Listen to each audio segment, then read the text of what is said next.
हाँ जी, नमस्कार। स्वागत है आज के शब्द ज्ञान में। हम देखेंगे जो बहुत अधिक बोलता है उसे हम क्या कहते हैं, वाचाल। वहीं जो कम बोलता है उसे हम क्या कहते हैं, मुक। और अधिक बोलने वाले को वाचाल। मुकदमा दायर करने वाला, यानी जो मुकदमा दायर करता है या जो वाद दायर करता है उसे हम कहते हैं वादी। युद्ध करने की इच्छा, उसको हम कहते हैं युयुत्सा। रंगमंच का पर्दा यानी यवनिका। यवन अपने आप में एक शब्द है जिसका मतलब होता है पर्दा। यवनिका यानी रंगमंच का पर्दा। जिसने मृत्यु को जीत लिया हो, ये शब्द इंपॉर्टेंट है, मृत्युंजय। जिसने मृत्यु को जीत लिया हो। मेंढकी को जुकाम, यानी कोई आम आदमी उसे सामान्य सी परिस्थिति में कोई काम करने का कह दे तो भी वो नखरे दिखाता है, बहाने बनाता है, उसे हम कहते हैं मेंढकी को जुकाम होना। यथा राजा तथा प्रजा, यानी जैसे राजा होता है वैसी प्रजा होती है। कुल मिला के जैसा नेता है वैसी उसकी जनता है। यह मुंह और मूसर की दाल, यानी सामर्थ्य से बढ़कर कोई बात करना या कोई काम कर देना जिस सामर्थ्य से बढ़कर, उसे हम कहते हैं यह मुंह और मूसर की दाल। प्रभुता पाही काही मद नाही, यानी प्रभुता पाने वाला हर किसी को घमंड आ जाता है। उच्च पद प्राप्त करके किसको घमंड नहीं होता। यानी प्रभुता पाही काही मद नाही। पानी पीकर जात पूछना, यानी कोई काम तो पूर्ण हो जाना उसके बाद भी उसके पहलुओं की विचार करते रहना, उसे हम कहते हैं पानी पीकर जात पूछना। शकट, शकट का मतलब होता है बैलगाड़ी। वहीं शकट होता है मचान।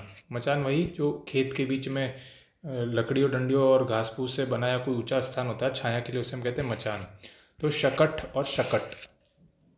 वृंद, वृंद का मतलब होता है समूह। वही व्रंत, व्रत का मतलब होता है डंठल। डंठल वही लकड़ी का भाग या किसी पौधे का भाग, फूल और जो तने के बीच का भाग होता है उसे हम डंठल कहते हैं।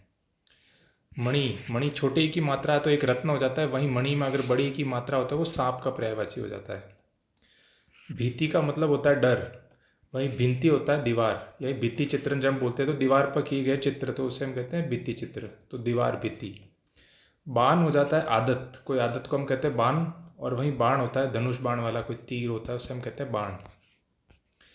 आज के विलोम शब्द में देखेंगे भक्ष्य। भक्ष्य यानी जो खाया जा सके, खाने योग्य, उसे कहते हैं भक्ष्य। वहीं अभक्ष्य जिसे खाया या भक्षण नहीं किया जा सकता। बंध्या, बंध्या यानी अनुपजाऊ जमीन, उसको हम बंध्या कहते हैं। वहीं उर्वरा यानी उपजाऊ जमीन। प्रीति, प्रीति यानी मित्रता, और वहीं इसका विलोम हो जाएगा बैर, दुश्मनी। मुख यानी हमने अभी पढ़ा था, जो अधिक बोलता, जो कम बोलता उसे मुख कहते हैं। वहीं जो अधिक बोलता है उसे हम वाचाल कहते हैं। मूल्यवान, जिसका मूल्य हो, अधिक मूल्य हो, या जिसका मूल्य नहीं हो, वही इसका विलोम मूल्यहीन हो जाएगा। आज के पर्यायवाची शब्दों में हम देखेंगे विघ्न। विघ्न यानी कोई अड़ंगा होना, अड़चन होना, बाधा आना, रुकावट आना, रोड़ा या फिर व्याघात। मोर, मोर के पर्यायवाची हम देखेंगे अहिभक्षी। अहि का मतलब होता है सांप, जो सांप का भक्षण करे उसे हम क्या कहते हैं, अहिभक्षी यानी मोर। कलापी, लंबे जिसके पंख हो उसे हम कलापी कहते हैं। कैकी, नीलकंठ, मयूर, शिखी और सारंग। मित्र, मित्र के पर्यायवाची हम जानते हैं दोस्त, मित्र, संगी, सखा, सपक्ष समान पक्ष वाला, सहचर साथ घूमने वाला, सहृदय और साथी। पूजा, पूजा के पर्यायवाची अर्चना, आराधना, उपासना और भक्ति। पत्ता, पत्ता के पर्यायवाची हम देखेंगे दल, पर्ण और पल्लव शब्द हम याद रखेंगे, पल्लव। आज के पारिभाषिक शब्दावली हम देखेंगे अटैची, अटैची का मतलब सहचारी। वही कंटेम्पलेटेड, कंटेम्पलेट का मतलब अवेक्षित, यानी जिस चीज़ पर बहुत ही गहन विचार विमर्श किया गया उसे हम कहते हैं कंटेम्पलेटेड यानी अवेक्षित। कर्टेल यानी किसी चीज़ की कमी करना, उसे हम कहते हैं कर्टेल, कम करना। डिग्रेडेशन यानी पद का घटना, पद को कम करना, उसे कहते हैं हम डिग्रेडेशन। वहीं इंक्रीमेंट, किसी भी पैसे के मामले में किसी चीज़ का बढ़ना, यानी वेतन में इंक्रीमेंट होना, वेतन में वृद्धि होना, उसे हम कहते हैं इंक्रीमेंट।